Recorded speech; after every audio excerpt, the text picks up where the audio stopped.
Elections ಅಂತೂ ವರ್ಷದ 365 ದಿನ ಹುಡುಕಿದ್ರು ಸಿಗದೆ ಇರೋ ಈ ನಮ್ಮ ರಾಜಕಾರಣಿಗಳು ಈಗೇನಪ್ಪ ನಮ್ಮನೆ ಬಾಗಿಲಿಗೆ ಬಂದು ಕೈ ಮುಕ್ಕೊಂಡು ನಿಂತಿದ್ದಾರೆ ಅಂತ ನೋಡ್ತಿದ್ದೀರಾ? ಹೌದು ಸ್ವಾಮಿ, ಈಗ ಎಲೆಕ್ಷನ್ಸ್ ಟೈಮ್ ನೋಡಿ, ಪೊಲಿಟಿಷಿಯನ್ಸ್ ಪಾಲ್ಗೆ ನೀವೇ ದೇವ್ರುಗಳು.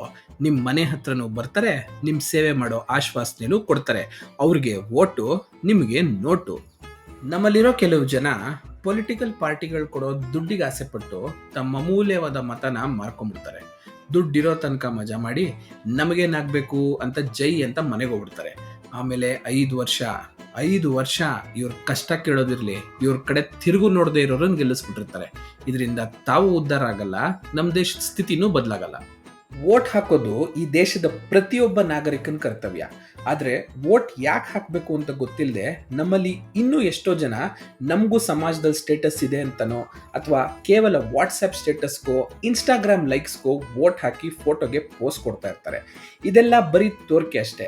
ಆದರೆ ನಿಜವಾಗ್ಲೂ ವೋಟ್ ಹಾಕೋನು ಯಾವ ಪಾರ್ಟಿಯ ಫೇವರಿಸಮ್ಗೂ ಬರದೆ ತಾನು ಆಯ್ಕೆ ಮಾಡೋ ಲೀಡರ್ ನಮ್ಮ ಸಮಾಜಕ್ಕೆ, ನಮ್ಮ ದೇಶಕ್ಕೆ ಏನು ಮಾಡ್ತಾನೆ, ತನ್ನ ಫ್ಯೂಚರ್ಗೆ, ತನ್ನ ಮಕ್ಕಳ ಫ್ಯೂಚರ್ಗೆ ಏನೆಲ್ಲ ಇಂಪ್ರೂವ್ಮೆಂಟ್ ಮಾಡ್ತಾನೆ ಅಂತ ಯೋಚನೆ ಮಾಡಿ ಸರಿಯಾದ ಲೀಡರ್ಗೆ ವೋಟ್ ಹಾಕ್ತಾನೆ.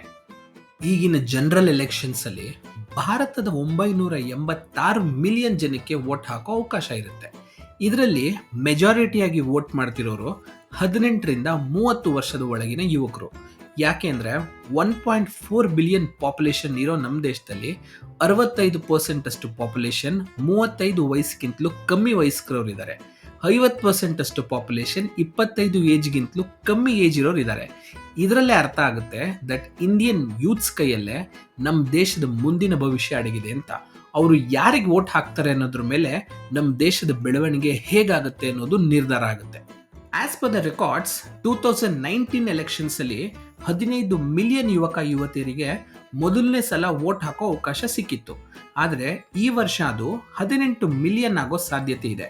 ಆದ್ರಿಂದ ಆಲ್ಮೋಸ್ಟ್ ಎಲ್ಲಾ ಪೊಲಿಟಿಕಲ್ ಪಾರ್ಟಿಗಳು ಈ ಯೂತ್ಸ್ನ ಮನ ಒಲಿಸ್ಕೊಳ್ಳೋದಕ್ಕೆ ಅವರ ಫೇವ್ರೆಟ್ ಸ್ಪಾಟ್ ಸೋಷಿಯಲ್ ಮೀಡಿಯಾದಲ್ಲಿ ತಮ್ಮ PR ಟೀಮ್ಗಳ ಮೂಲಕ ತುಂಬಾ ಚೆನ್ನಾಗಿ ಪಬ್ಲಿಸಿಟಿ ತಗೋತಿದ್ದಾರೆ. ಯಾಕೆಂದ್ರೆ ಮೆಜಾರಿಟಿ ಇರೋ ಯೂತ್ಸ್ ವೋಟ್ಗಳು ಯಾವುದೇ ಪೊಲಿಟಿಕಲ್ ಪಾರ್ಟಿ ಗೆದ್ದು ಗವರ್ಮೆಂಟ್ ಎಸ್ಟಾಬ್ಲಿಷ್ ಮಾಡೋದಕ್ಕೆ ತುಂಬಾನೇ ಮೇಜರ್ ಆಗಿ ಸಪೋರ್ಟ್ ಮಾಡುತ್ತೆ. ಇದಕ್ಕೆ ಉದಾಹರಣೆ ಏನಪ್ಪಾ ಅಂದ್ರೆ 1950s ಇಂದ 60s ಅಲ್ಲಿ ಜವಾಹರ್ಲಾಲ್ ನೆಹರು ಅವರು ಪ್ರೈಮ್ ಮಿನಿಸ್ಟರ್ ಆಗಿದ್ದು.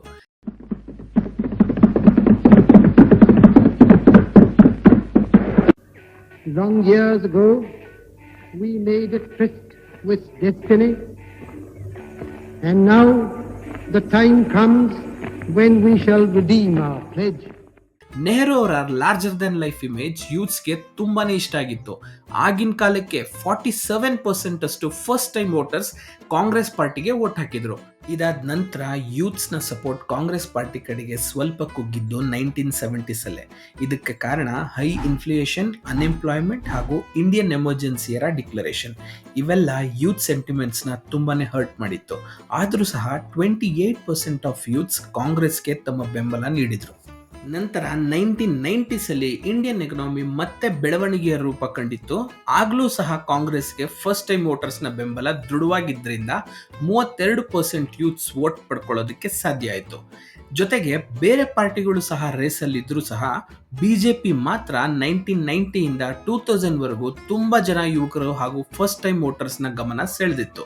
2014 ಎಲೆಕ್ಷನ್ಸ್ ಅಲ್ಲಿ ಯೂತ್ಸ್ನ ಸಪೋರ್ಟ್ ಬಲವಾಗಿದ್ದರಿಂದ 34% of the first time voters ಬಿಜೆಪಿಗೆ ವೋಟ್ ಮಾಡಿದ್ರು. ಮತ್ತೆ 2019ರಲ್ಲಿ 41% ಅಷ್ಟು ಯುವಕರು ಬಿಜೆಪಿಗೆ ಸಪೋರ್ಟ್ ಮಾಡಿದ್ರು. ಕೇವಲ 19% ಯೂತ್ಸ್ 2014 ಹಾಗೂ 2019 ಎಲೆಕ್ಷನ್ಸ್ ಅಲ್ಲಿ ಕಾಂಗ್ರೆಸ್ಗೆ ವೋಟ್ ಹಾಕಿದ್ರು.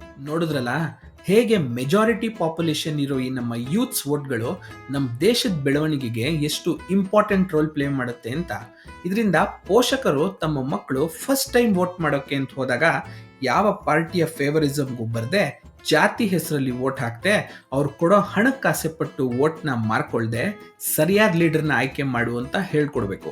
ಮುಂದಿನ ಪೀಳಿಗೆಗೆ ನಮ್ಮ ದೇಶ ಡೆವಲಪ್ಡ್ ಕಂಟ್ರಿ ಕೂಡ ಆಗಲಿ. ನಾವು ಮಾಡೋ ಈ ಸಣ್ಣ ಪ್ರಯತ್ನದಿಂದ ತಕ್ಕ ಮಟ್ಟಿಗೆ ಸರಿಯಾದ ಲೀಡರ್ ಆಯ್ಕೆಯಾಗಿ ನಮ್ಮ ದೇಶನೂ ಉದ್ಧಾರ ಆಗಲಿ, ನಾವು ಉದ್ಧಾರ ಆಗೋಣ. ನಮಸ್ಕಾರ.